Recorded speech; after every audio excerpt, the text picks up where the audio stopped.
Hello students, आज हम जो टॉपिक शुरू करने जा रहे हैं chapter 6 life process class 10th science का, वो है हमारे पास रेस्पिरेशन।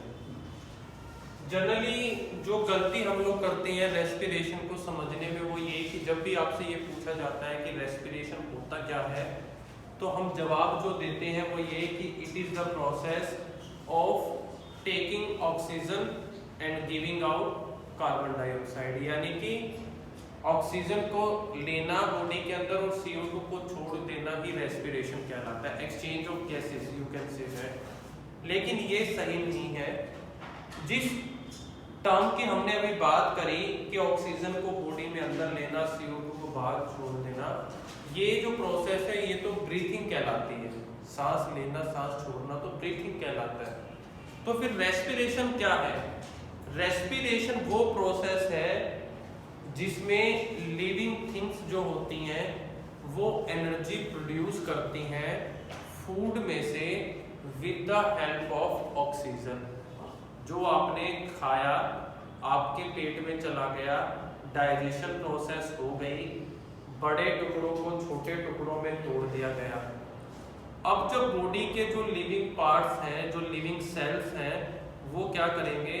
ऑक्सीजन की हेल्प लेके, जो अपने ब्रीथिंग प्रोसेस से ऑक्सीजन अंदर लेके गए हो, उस ऑक्सीजन की हेल्प से आपकी बॉडी में एनर्जी पैदा करेंगे, जिस एनर्जी पे फिर आपकी बॉडी काम करती है। तो ये जो एनर्जी पैदा करने की प्रोसेस है with the help of oxygen from food, उसको हम क्या बोलते हैं? रेस्पिरेशन बोलते हैं। तो डेफिनेशन रेस्पिरेशन की लिख लीजिए। A process by which a process by which living things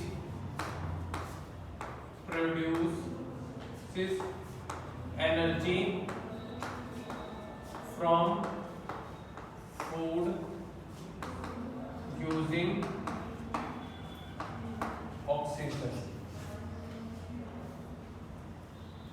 oxygen की हेल्प लेके खाने में से एनर्जी बनाने की प्रोसेस को हम क्या बोलते हैं? रेस्पिरेशन बोलते हैं। अब वो भी लिख लेते हैं जो आपको पता है रेस्पिरेशन का। सांस लेना और छोड़ना जिसको आप रेस्पिरेशन बोलते हैं वो है ब्रीथिंग, उसे भी लिख लेते हैं हम। तो ब्रीथिंग के बारे में हम लिख लेते हैं द प्रोसेस ऑफ एक्सचेंजिंग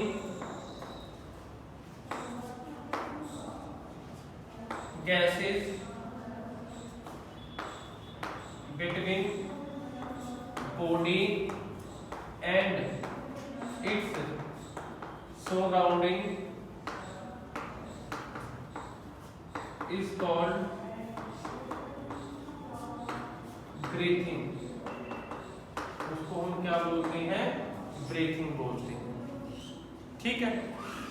अब देखिए, क्योंकि हमने पहली लाइन में लिखा है कि ये जो प्रोसेस है ये ऑक्सीजन की प्रेजेंस से होती है, ऑक्सीजन की हेल्प से होती है, तो रेस्पिरेशन को दो तरीके का बनाया गया है। एक, जब खाने को तोड़कर उसमें से एनर्जी निकाली जाए ऑक्सीजन की प्रेजेंस में, और दूसरा, जब ऑक्सीजन की प्रेजेंस वहां पर ना हो तो क्या होगा? तो क्या एनर्जी निकलेगी तो कितनी कम या कितनी ज्यादा निकलेगी। इसलिए हमने रेस्पिरेशन के दो टाइप्स बना दिए। एक है एरोबिक, जिसमें ऑक्सीजन की प्रेजेंस में ब्रेक डाउन होता है ग्लूकोज का, फूड पार्टिकल का, और दूसरा है एनएरोबिक, जिसमें ग्लूकोज यानी कि फूड का ब्रेक डाउन होता है जब ऑक्सीजन नहीं होती। तो एक एक करके हम डिस्कस करेंगे। पहला टाइप जो हम डिस्कस करने जा रहे हैं रेस्पिरेशन का, वो है एरोबिक रेस्पिरेशन। डेफिनेशन लिख लेते हैं पहले इसकी। डेफिनेशन में आएगा आपके पास, in this process large amount of energy is released। in this process large amount of energy is released in presence of oxygen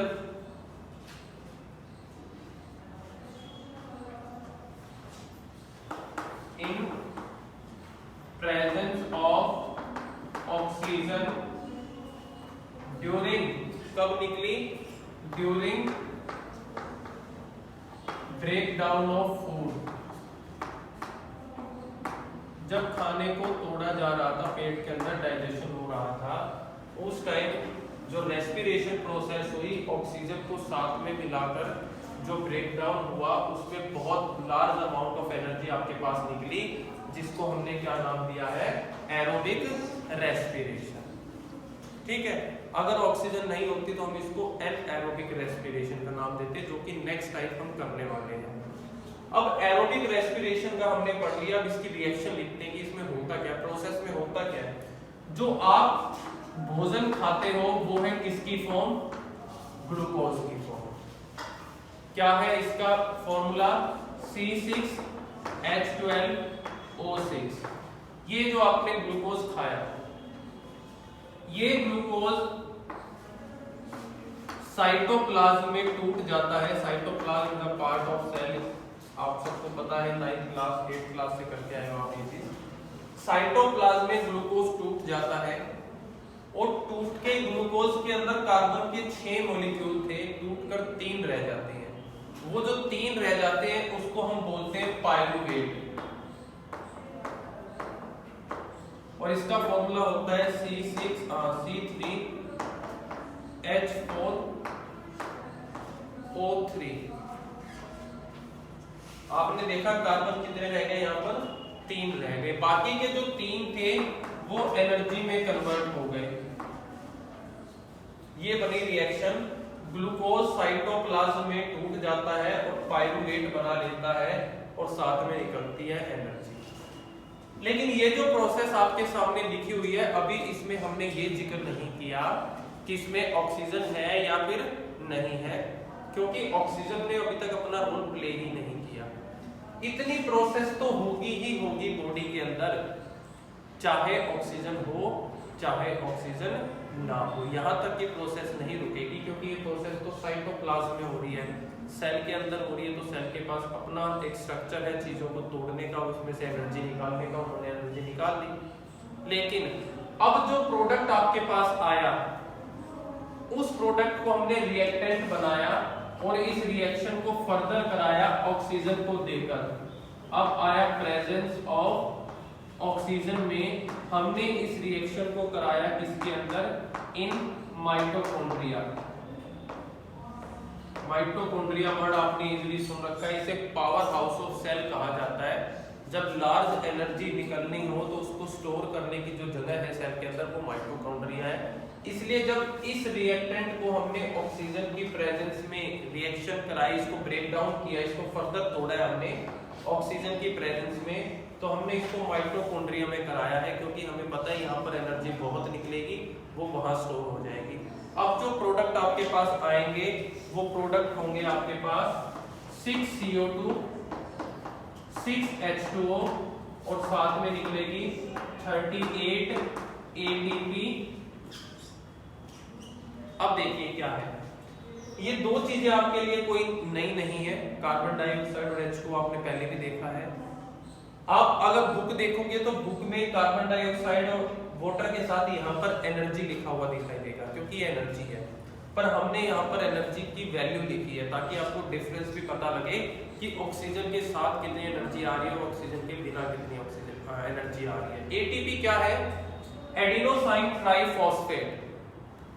ये क्या है, ये सेल की एनर्जी मापने की करेंसी है।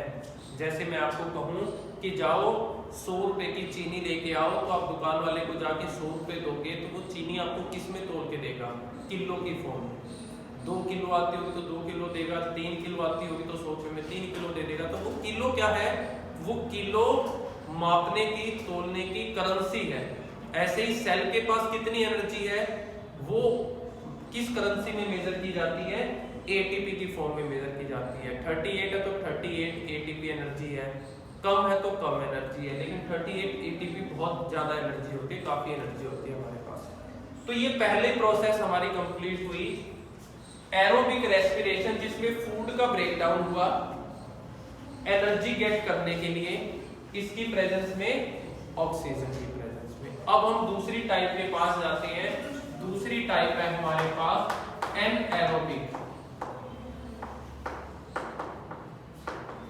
Anaerobic respiration. यहाँ ऑक्सीजन के बिना फूड को जो है वो तोड़ा जाता है। It is the process of incomplete breakdown of sugar. It is the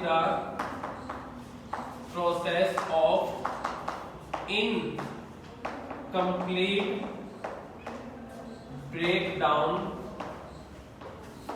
of sugar into sugar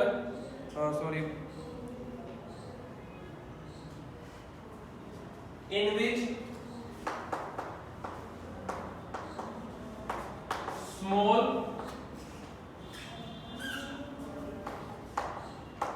amount of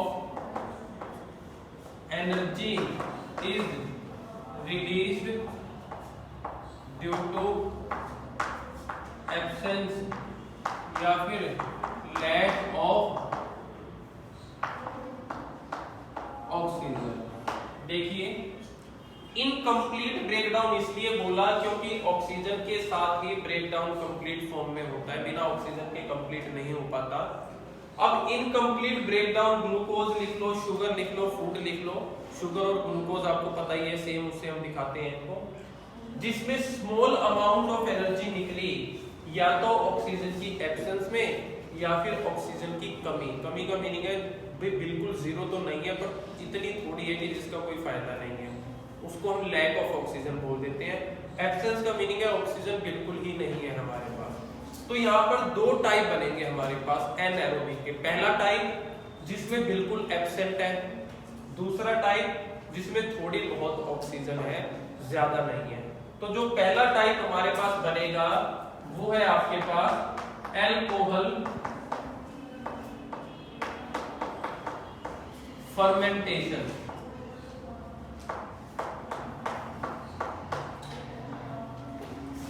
fermentation का मीनिंग होता है गलना सड़ना। वो इसलिए हो रहा है क्योंकि बिना ऑक्सीजन के जो ब्रेकडाउन है वो अनकंप्लीट है, पूरा ब्रेकडाउन नहीं हो पा रहा, तो चीजें गलने सड़नी शुरू हो जाती हैं। जब पेट के अंदर आपने खा लिया पर वो अच्छे से नहीं टूटा, ना उसमें से एनर्जी निकली, तो वो क्या होना शुरू हो जाता है, गलना सड़ना शुरू हो जाता है। तो गल सड़ के जो पहली चीज बनेगी वो बनेगा अल्कोहल। अल्कोहल फर्मेंटेशन इसलिए इसको नाम दिया गया है। तो इसकी डेफिनेशन में हम लिखेंगे it is the process of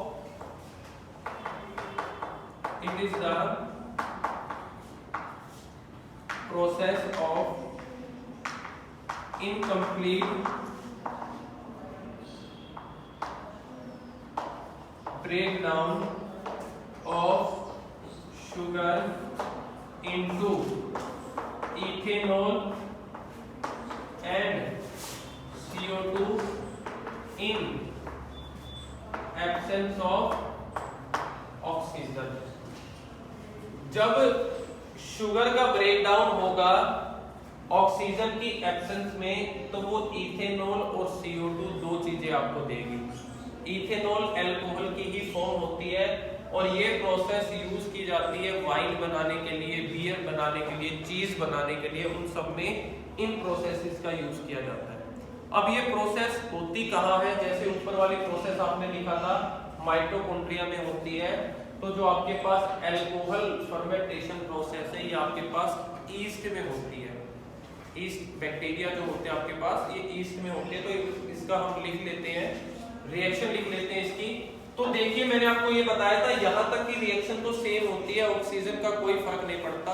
इसके बाद पता लगता है ऑक्सीजन है या नहीं है। तो यहाँ तक की रिएक्शन तो यहाँ भी सेम है आपके पास। वही ग्लूकोज साइटोप्लाज्म में टूट जाता है, पाइरुवेट और एनर्जी निकलती है। अब हमने इस रिएक्शन को कराया एब्सेंस ऑफ ऑक्सीजन में। यहाँ प्रेजेंस था, यहाँ एब्सेंस था। ये माइटोकॉन्ड्रिया में हुई, ये हुई आपके पास ईस्ट में। अब क्या बना आपने बता दिया, इसमें इथेनॉल बनेगा। इथेनॉल शराब की ही एक फॉर्म होती है, फॉर्मूला है C2H5OH। साथ में निकलेगा 2 कार्बन डाइऑक्साइड और साथ में एनर्जी निकली 2 ATP। अब आपको यहाँ से पता लग गया कि देखो कितना डिफरेंस आ गया है एनर्जी में। जब ऑक्सीजन थी तो एनर्जी थी 38 एटीपी, ऑक्सीजन के जाते ही एनर्जी रह गई सिर्फ 2 एटीपी। तो बहुत ज्यादा डिफरेंस है हमारे पास। बिना ऑक्सीजन के एनर्जी नहीं निकलती, सिर्फ क्या है बाय प्रोडक्ट निकलेंगे, एनर्जी बॉडी को नहीं मिल पाती हमारे पास। ये हमने वो टाइप किया एनएरोबिक का जब आपके पास ऑक्सीजन की बिल्कुल एब्सेंस थी। ऐसा भी तो हो सकता है ऑक्सीजन की बिल्कुल एब्सेंस ना हो कि ऑक्सीजन की कमी हो, लैक ऑफ ऑक्सीजन हो। तो उस केस में हमारे पास क्या होगा देख लीजिए। उसका जो टाइटल है हमारे पास, उस प्रोसेस को हम बोलते हैं लैक्टिक एसिड फर्मेंटेशन। जो सेकंड प्रोसेस है इसकी वो है लैक्टिक एसिड फर्मेंटेशन। जब शुगर गल सड़ के लैक्टिक एसिड बनाकर दे, जैसे यहाँ पर शुगर ने गल सड़ के क्या बना के दिया आपको, अल्कोहल बना के दिया। तो उसको लिखिए process of incomplete breakdown of sugar, it is the process of incomplete breakdown of sugar into lactic acid in presence of lack of oxygen। जब ऑक्सीजन की बहुत कमी हो उस केस में आपके पास लैक्टिक एसिड बनेगा शुगर के इनकम्प्लीट ब्रेकडाउन से। तो अब इसको देख लेते हैं हम दोबारा। अच्छा, ये प्रोसेस जो है ये मसल सेल्स के अंदर होती है, जैसे ये माइटोकॉन्ड्रिया, ये ईस्ट, और वो होगी मसल सेल के अंदर। तो फिर दोबारा वही प्रोसेस, यहां तक तो सारी सेम है। हम लिखेंगे इसको ग्लूकोज साइटोप्लाज्म में टूट जाता है पायरुवेट प्लस एनर्जी। अब देखिए यहां है लैक ऑफ ऑक्सीजन, यहां प्रेजेंस थी, यहां एब्सेंस थी, वहां ऑक्सीजन की कमी है और प्रोसेस हो रही है आपके पास मसल सेल्स में। तो आपके पास बनता है 2 lactic acid, 2 molecule lactic acid के, और साथ में एनर्जी निकलती है 2 एटीपी। एनर्जी तो वही रहेगी चाहे कमी हो चाहे वो बिल्कुल ना हो, क्योंकि जब ऑक्सीजन प्रेजेंस होगी तब आपके पास आएगी अच्छी ऑक्सीजन एनर्जी निकल के। यहाँ लैक्टिक एसिड का फॉर्मूला अगर याद रखना है तो C3H6O3 होता है आपके पास। नई चीज सुनिए आपने, इसलिए फॉर्मूला मैंने लिख दिया। ये 3 प्रोसेस है। बुक में अगर आप देखोगे तो इन तीनों को एक ही रिएक्शन करके दिखा रखी है। कैसे, यहाँ तक तो सेम लिख रखा है, उसके बाद 3 रिएक्शन बना रखी है ऐसे, एक में प्रेजेंस, एक में अब्सेंस और एक में लैक ऑफ ऑक्सीजन। ऐसे रिप्रेजेंट करके एब्सेंस वाला जो प्रोडक्ट आया आपके पास ethanol plus CO2 plus ATP वो यहाँ लिख रखा है, और ये जो लैक वाला है वो यहाँ लिख रखा है। तो इस तरीके से रिएक्शन दे रखी है, क्योंकि यहाँ तक की तो सारी सेम है। आपको जो चीजें याद रखनी है यहाँ पर वो क्या, कि प्रेजेंस में रिएक्शन कहाँ हो रही है, लैक में कहाँ रिएक्शन हो रही है, एब्सेंस में ऑक्सीजन कहाँ हो रही है।